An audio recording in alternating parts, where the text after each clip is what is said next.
윤석열 대통령께서 가장 아끼고 믿고 신뢰하는 우리 기분의 후보가 지사에 당선되면 중앙정부와 경기도정부가 힘을 합쳐서 새로운 경기도, 새로운 경기 특별도를 만들겠죠, 여러분.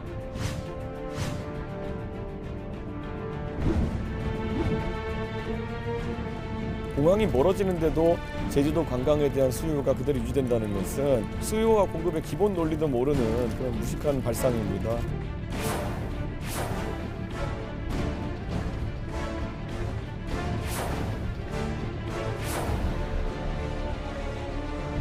(241억) 원인 본인 재산도 제대로 계산할 줄 모르면서 33조 원이나 되는 경기도 예산을 관리하겠다고 나섰습니다. 당선돼도 무효될 선거에 연연하지 마시고 그냥 조용히 물러나시기 바랍니다.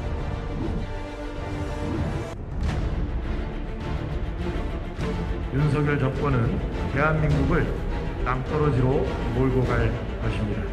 이번 지방선거를 통해 윤석열 정권의 국민 무시, 안하무인 이런 국정 운영을 바로 잡아주시기 바랍니다.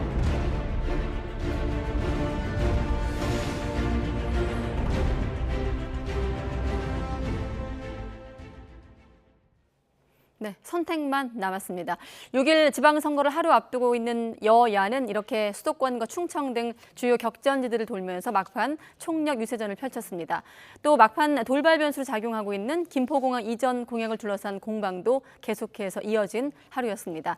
나이트 포커스 오늘은 이종훈 정치평론가, 또 최진봉 성공회대 교수 두 분과 함께하겠습니다. 안녕하십니까? 안녕하세요. 안녕하십니까?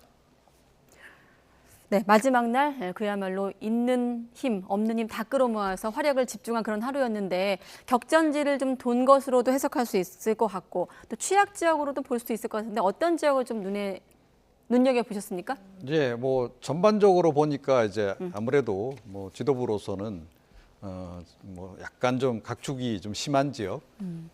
하지만 조금만 노력하면 잘하면 이길 것만 같은 지역. 경기도가 그런 건가요? 네, 그런 지역에 아무래도 집중을 이제 할 수밖에 없는 이제 그런 상황이죠. 네. 역시 그런 모습을 좀 보이고 있고요. 다만 여전히 끝까지 네거티브에 집중하고 있다. 지난 대선 과정에서도 뭐 우리가 상당히 좀 안타까워했던 그런 대목인데 이번 지방선거 역시 마찬가지여서 그 부분이 좀 상당히 좀 아쉽습니다.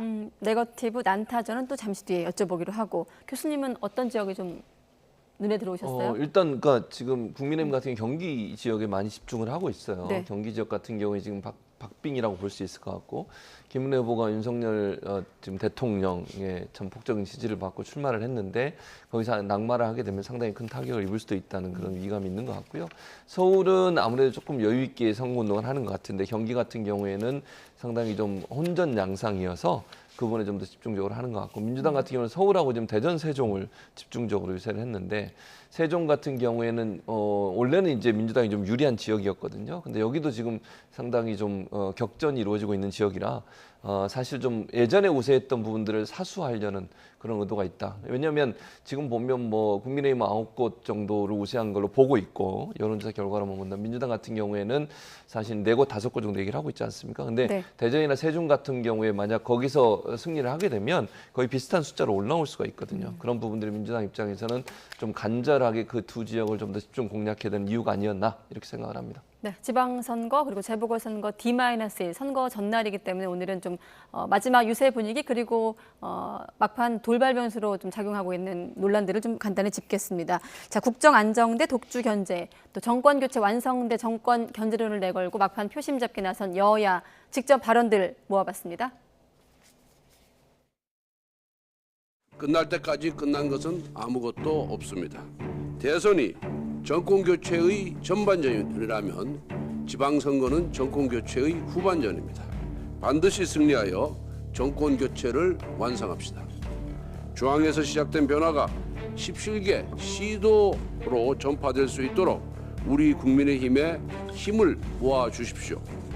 지금 대한민국은 검찰이 통치하는 폭력적인 국민 억압의 시대로 퇴행하느냐, 균형 잡힌 국민 주권의 시대로 나아가느냐에 중차대한 기로에 서 있습니다. 특권 계급의 나라가 되지 않도록 최소한의 균형을 만들어 주십시오. 민주당에게 국민 주권을 지켜낼 힘을 주십시오. 아무래도 국민의힘은 여당에 좀 힘을 실어달라면서 좀 이를테면 겸손한 모드를 취하고 있는 것 같고, 민주당 같은 경우는 앞서 저희 리포트 제목처럼 이를테면 읍소, 호소 전략을 펼치고 있습니다. 지금 각 당이 자체적으로 보고 있는 판세 어떻게 좀 해석할 수 있을까요? 뭐 판세는 대략 두 당 모두 조금 공통된 인식은 좀 보이는 것 같아요. 그러니까 국민의힘이 일단 승리는 할 거다. 이 부분에는 양당 모두 좀 별 이견이 없는 것 네. 같고, 다만 이제 어느 정도로 서로 이제 나름 선전할 수 있느냐, 이 부분을 놓고 이제 수치를 놓고 지금 굉장히 지금 고심 중인 이제 그런 그 상황이 아닌가 좀 이렇게 생각을 하고요. 네. 그래서 대략 이제 뭐 전문가들도 의견은 그렇게 모아지는 것 같아요. 국민의힘이 10곳 이상은 아마 가져갈 것 같다.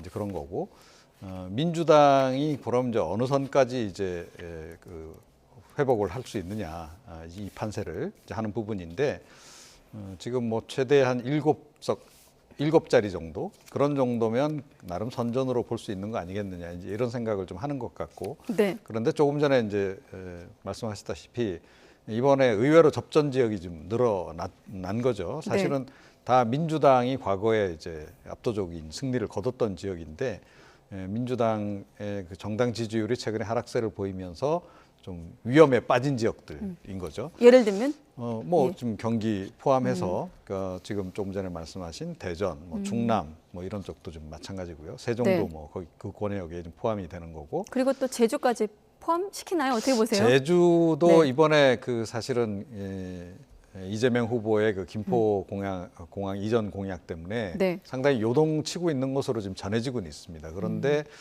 과연 이 판세를 완전히 그 180도 뒤집을 정도냐? 그 부분은 아직까지는 좀 그런 정도는 아니다라고 지금 얘기는 나오고 있는데, 사실은 의외의 또 결과가 나올 수도 있는 그런 그 상황입니다. 그래서 전반적으로 보면 더불어민주당이 야당임에도 불구하고 지금 많이 쫓기는 상황. 예, 그 상황이 지금 현재 아직까지 바뀌고 있지는 않다. 이렇게 볼 수 있을 것 같습니다. 네. 지금 민주당 같은 경우는 지금 연일 그 뉴스 보도되고 있는 내용을 보면 좀 하향 조정하고 있어요. 좀 기준치를 내려잡고 있거든요. 그렇죠. 왜냐하면 이런 것 같아요. 두 가지 읍소 전략이라고 하는 것이 두 가지 측면에서 이제 전략적으로 쓸 수 있는 방법이라서 저는 지지층 결집을 위해서도 필요하다고 보고요.